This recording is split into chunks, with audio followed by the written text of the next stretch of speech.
What's happening, everybody? It has been about 2 years since the FAA has come out with Part 107 and Part 61 for commercial use for drones.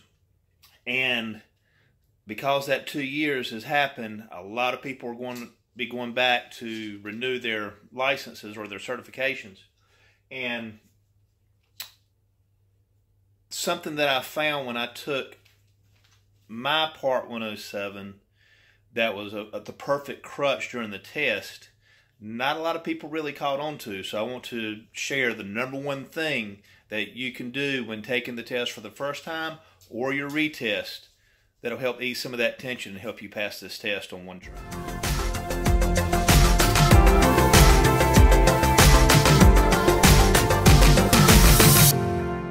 Okay, so the number one thing, I've got a sectional chart behind me.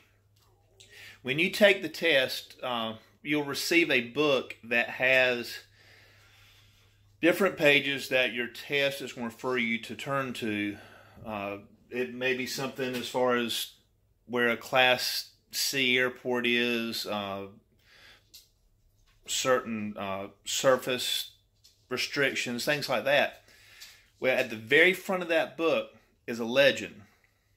Now, especially when you take the test for the first time and you're studying through all these online courses and you look at sectional charts, you don't ever see the legend on these online sectional charts. But in that book and on sectional charts, you'll have a legend such as this right here. Why is this legend important?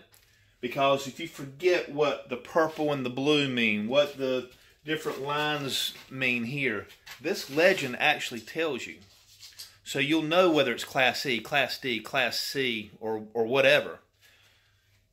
Also, if there's questions on radio usage, for instance, you can deduce the answers by looking at this legend.